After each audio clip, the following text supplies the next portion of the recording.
Okay. I hoped this would work better on the big screen, but this is a very unfortunate background.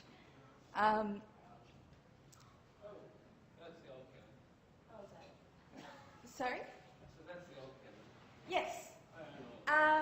So I am going to assume, you guys, that everyone has seen at least one Star Wars movie or toy or Clone Wars or something. Can I make that assumption? No? Okay. We'll try not to get too lost. I can provide you with more explanation later. So essentially, Star Wars is now, it sort of competes with the Marvel superhero universe to be the biggest, the biggest stories, multimedia, transmedia stories. What is particularly interesting, I think, about Star Wars narrative is it was always transmedia. Particularly, it had lots of sort of dimensions in toys and all sorts of things.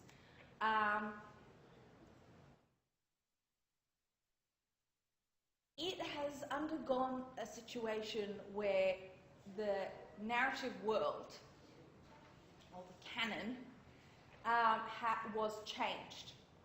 So what is to be considered to be true Star Wars narrative is now different. So there were heaps and heaps of different spin-offs. I'm using this as an example because I read all these as a kid. But the Star Wars novels, for example, were considered to be a continuation of the storyline of the first three films. So they had a lot of the same characters, but they tended to focus on different characters. So, you know, focusing on Luke and Hans's, Leia and Hans's kids, and this sort of thing, as well as other new characters. So what happened is when Disney bought Lucasfilm for $4 billion, or bought the rights to the Lucasfilm products, they were in a little bit of a conundrum. They wanted to make their own version of the transmedia Star Wars world, but they had already had set up all these things that were going to happen in the future of the Star Wars world. They didn't particularly want to be captured by using these characters and keeping with that. So the idea was that these Star Wars stories were to be considered separate. So they went from being called Star Wars Expanded Universe to Star Wars Legacy. And they're like, we'll still keep these stories, but they'll be considered to be in a sort of an alternate universe sort of situation. Not quite alternate universe, but that sort of situation. And thus, we're going to restart the movies, we're going to restart everything fresh, and we will then get to control the narrative from here on. And that will enable us to design it, you know, to properly spread across all the media that we want to spread it across. So this is quite an interesting thing because, yes, it gives them narrative freedom. I'll try and get past whether or not I think that's a good thing. But I guess the question is, how does it affect the actual narrative of the story worlds of people who are reading these? It ultimately, it changes the shape of the narrative. And when they still exist and do potentially then conflict with each other, is everyone going to know that they're not meant to be part of the same universe and all this sort of thing? So the idea, I guess, here is that you can revise what your story is. I think fans are very aware that there's this revision, but I think not everyone would be aware of this revision. But I guess the idea is that story worlds can change. Now, in the world of, say, comic books, and we'll touch on this in a moment as well, this has always happened. Characters change, stories change, all sorts of things. They redo them, they're completely different. This is not a new phenomenon, but certainly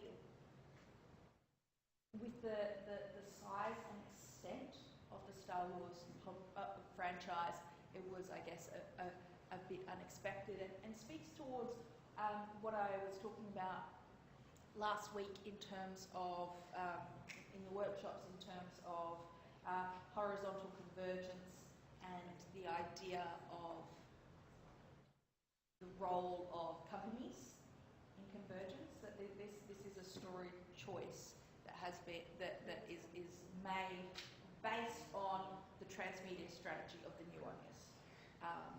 So I guess that's there. Talking about the other key flow. I'm not going to go too much into the films today because I'm assuming there is a certain set of knowledge. But I'd like to talk a little bit about the toys, because toys are a really interesting aspect of transmedia storytelling, because they are constrained in what they present you, but they're also sort of designed for you to be able to create your own stories and to create your new stories. And thus, it's a sort of a much more participatory way, even than video games or so forth, to engage with a story world. So, of course, that any kind of play is sort of shaped by these sorts of products. And is also shaped by the idea of this as being branded and so forth. But there is an element there, I think, that can be quite interesting and powerful. And I think it's no surprise that a lot of Star Wars collectors aspire to collect the older toys that kind of have that nostalgic quality and that idea of participation. The distinction between whether these toys are designed for children and adults, I think, has changed in the last 50 years. So certainly these toys were pitched at children. They're perhaps, you know, you do see Star Wars toys in for children still, but you also see more grown-up ones. So I want to just show you a clip from a documentary called Plastic Galaxy about the Star Wars toys. Oh, it's a trailer of it, actually.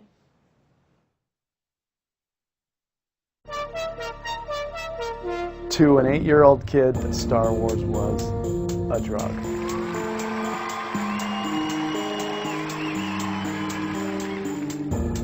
I wanted to be part of that Star Wars universe, and I really felt like having the toys was the way to do it. Star Wars was not just another toy that you had as a kid. It changed everything. It changed film, it changed toy. It hit people on a level that's unparalleled. To the best of our estimates, Kenner sold 750 million action figures. As the oceans far below, through the stars and heavens low, take us from this overload on these rockets. I was a part of something that had an impact on a whole generation of children, and they're still enjoying it today. My time at Kenner, those 4 years, are probably the most fun I had in the toy business. I was there. I was a part of that. It was something bigger than me. I still care about these toys 20 years after I started collecting them for the same reasons that I enjoyed them in the first place. I like Star Wars. The sense of nostalgia that I get from owning these hasn't diminished at all, and I still get a thrill out of them.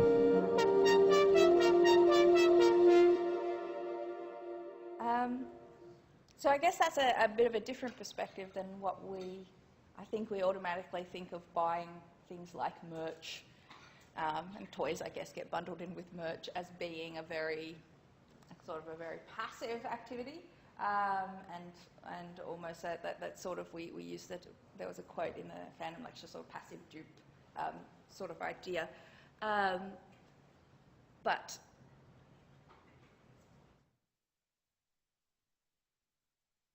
I think sometimes we underestimate the role of things like toys in the creation of the story world, and in that sense of, I wanted to be part of the universe, in a way. Yeah? I remember as a kid, my brother and I had a whole bunch of toys that were like, Star Wars toys and Pokemon toys and stuff like that. And I still have them. And I use them as like display pieces now. Yeah. And with the Pokemon toys, I remember as a kid, my brother and I would also like battle because they came in like a Pokeball as well. And recently I saw a little, like, one of those gumball machines, but instead it had Pokeballs in it, with Pokemon inside. And I bought like 5 of them. There's definitely a lot of nostalgia value there. So I'm going to just show you 2 quick ads from Jenna, who was the company who made the original Star Wars toys, and I want you to tell me how you think the narrative of Star Wars plays out in the promotion of this toy, these 2 toys. From Kenner's Star Wars collection, each sold separately. Large-sized Darth Vader with his lightsaber. Princess Leia, champion of the rebel cause, with her defender Luke Skywalker. You can swing him into action on his grappling hook. And load Chewbacca's laser crossbow. Star Wars large-size action figures, up to 15 inches tall and ready for action. Large-size Darth Vader, Chewbacca, Luke Skywalker, Princess Leia, each sold separately from Kenner. It's Star Wars radio-controlled R2-D2. 2 9-volt and 2 C alkaline batteries not included. You can make R2-D2 move, beep, and flash his light by wireless radio control. Hey, let me try it. You can make R2 move forward. Look out, Dad! Backward, turn and beep. Hurry, turn, Dad! Radio-controlled R2-D2 from the Star Wars collection by Kenner. Escape pod landing. There's a lot. Where am I? So what relationship do the narrative around these toys set up with the wider Star Wars world? A lot of throwing out of keywords that would trigger anyone to fan. Yep. Like champion of the rebels and things like that. It's just Yep. not actually telling anyone anything, just throwing out these words that, yeah, I know what those are. I love it. Yeah. So it's yes. Do you think it's appealing just to fans or pre-existing fans of Star Wars? I think like fans and most of the kids, because like it's predominantly like little kids things that feel like, well, you're advertising this India, like fun as well. Yep. I was about to say with the R2 one, you saw the dad getting involved with the kid. So I mean, in that regard, there was some family. Yep. And the Jenna products, which were then bought out by Hasbro later on, have been were unbelievably successful. Those 4 dolls that were the first ones that came out sold out before they got to Christmas. So they started selling for full price the vouchers so that you could get them posted to you, like, several weeks after Christmas. So. Yeah, they did have that great popularity, but at this point in time, 1977, I don't imagine that the kids that they're pitching this to actually could possibly have seen Star Wars. Or at least a lot of them probably wouldn't have. In terms of age, like these kids seem to be sort of 10 years old, and Star Wars is out that year. So a lot of, I guess there's a lot of idea that, you're using those sort of archetypes, her champion and defender, savior of the universe sorts of things, that it doesn't actually need to be Star Wars driving around a little flashing lights, noisy thing. My son has a Thomas the Tank Engine one of exactly that exactly does that. The Star Wars element perhaps can be secondary and come in, and then that's what promotes the child to grow up going, oh yeah, I love that character. I had a Chewbacca when I was a kid. You know, I'm going to get my kids to wear these things and so forth. So, of course, these are big business. It's not just fun and games. Star Wars merch generated $3 billion in 2015. So you can see how much, oh, you will see, I'll show the figures in a moment, which is significantly, it's not significantly more, but it's more than was made by the release of the film. The idea of the Force, the May the 4th be with you thing, did anyone do that? It's like everyone on my Facebook was 4th be with you-ing. Yes? So, which you know, like it's nice for fans, but it is a sort of an engineered opportunity to go and purchase Star Wars things as well. So, yeah, okay, yes, okay, cool. I guess the marketing force behind it is also very important. And that always launch, so it's always timed to have this annual special day where Star Wars things launch and people celebrate Star Wars at the same time. So it's almost like Star Wars Christmas, in a way. Yeah, it also stretches to Revenge of the 5th now. Oh, Revenge of the 5th. Yeah, okay. Clearly, I'm insufficiently knowledgeable about this. So this is a visual. There's a much more complicated article about this, but this is a visual representation for our purposes. Joseph Campbell, quite a long time ago, wrote an article about the hero's quest narrative and set out that this was like the key narrative of film and literature, and carefully plotted out. He used Prop, who looks at folk tales, and he looked at various things, and he carefully plotted out this idea of the various characters that happen in the hero quest narrative, and then the exact steps that the hero would make. And if you look at so many great works of literature and so many films, you will see that this mapping he did really rings true, and is, I guess, a sort of an archetypal way our culture thinks about things, looks at things, tells stories. But I hope this isn't really offending anyone in their fandoms to compare them in this way. But Weasley really a trickster, I ask you? I knew there'd be someone who asked that. But essentially, if you look at these sorts of, but he's the comedic relief, perhaps, is a better term for it. I like the Matrix tricks stuff. There's not much love out in the Matrix. No. So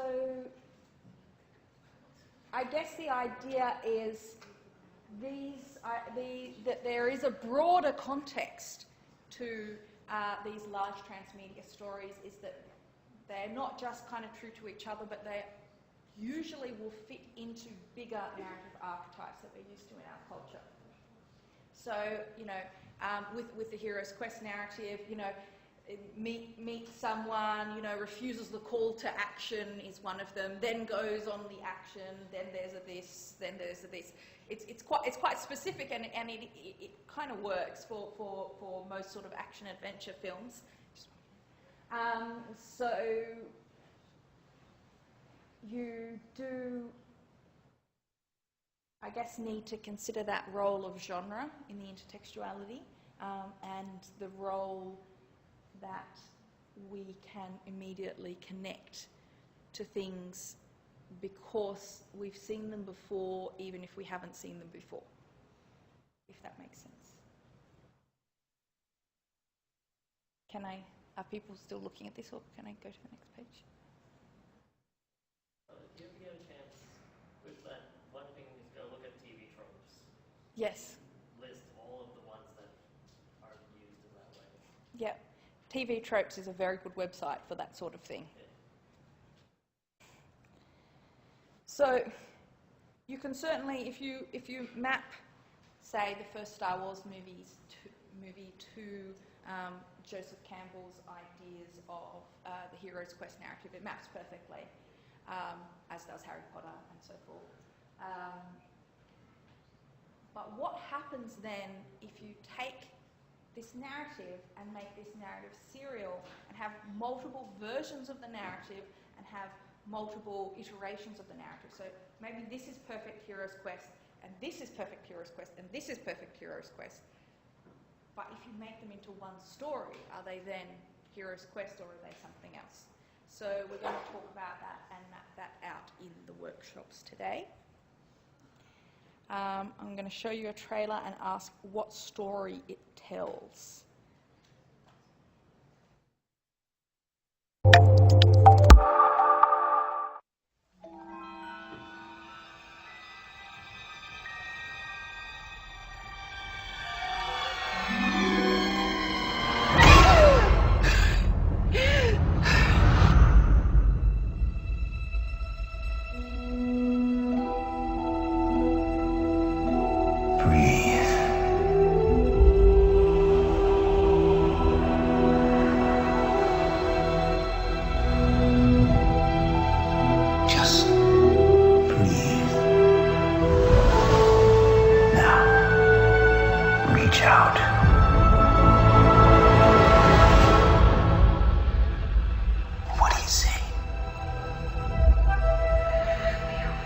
Light.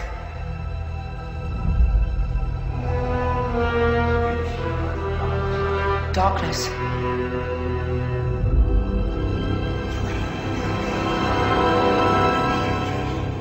A balance. It's so much bigger.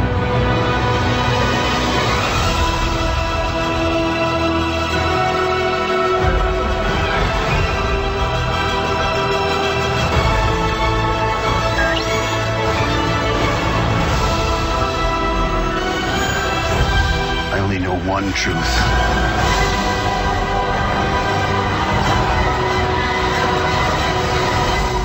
It's time for the Jedi to end.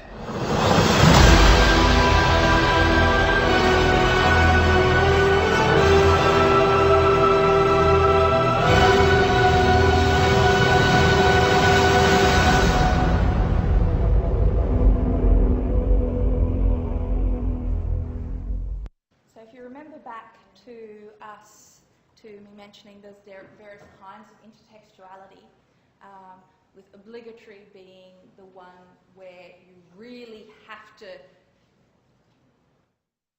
know about the previous text in order to get it. Occasional being, it's there, but you can still sort of get it. Where does this fit? You really got to know what the heck is going on to understand this series. Yes?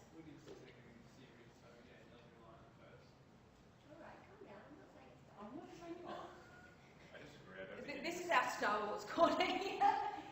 For anyone who hasn't seen the Star Wars films, or hasn't kind of followed them very closely, would this trailer be able to attract you to go and see it as a standalone movie? I think so. It kind of gets the beats of like the whole Hero's Quest, because you got Mark Hamill's the wise sage, you got Rey as the hero, you got Poe and BB-8 as kind of I want to say maybe tricksters, like, and Kylo Ren is the villain, the Force they have to overcome this epic journey she is. So they like pretty much hit you through every beat, like the whole Hero's Quest thing. Yep. Yeah, but understanding context, you have to know what came before. But I guess based on that trailer, I guess there are points of entry for people who maybe are not as familiar with. Like in any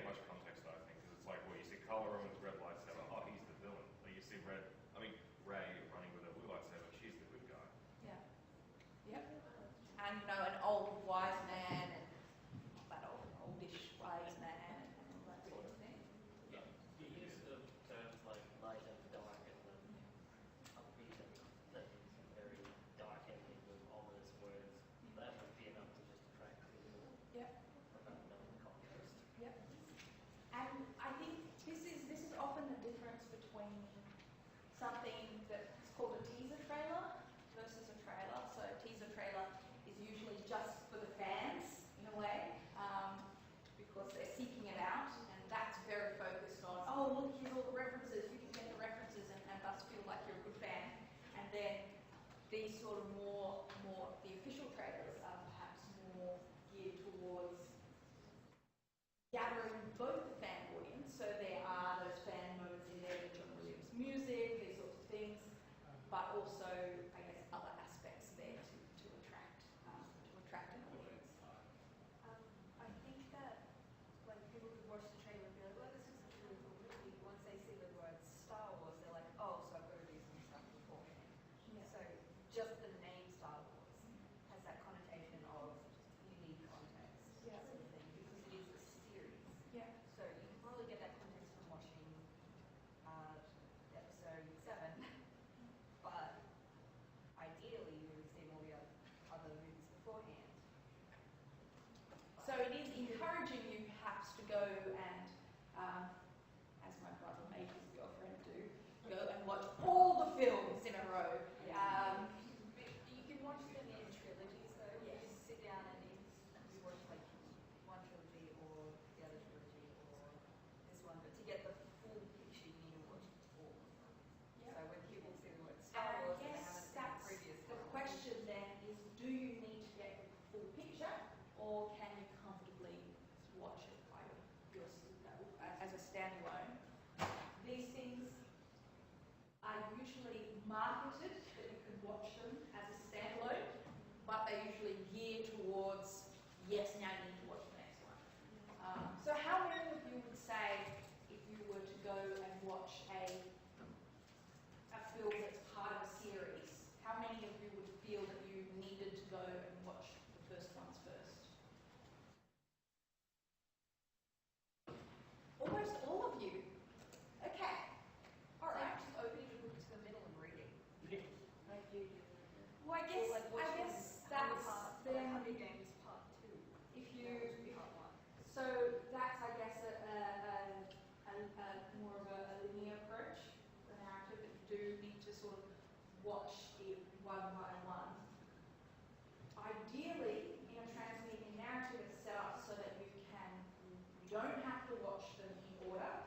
So, I watched Star Wars out of order, like the first one I watched it, and still got something out of it. yeah, and you need to be able to still get things out of it on a standalone level, but your experience should be enhanced by watching all of them. So, you're watching, Iron Man. You don't have to watch the other ones, but you might get more out of it if you watch the other ones potentially. So, yes, I watched The Fate of the Furious, I must confess. And How bad was it? well, I had never seen any of the other ones, and it didn't matter. So I was just like, oh yeah, I get it. That's fine. It was very explodey. Let's just say that. So.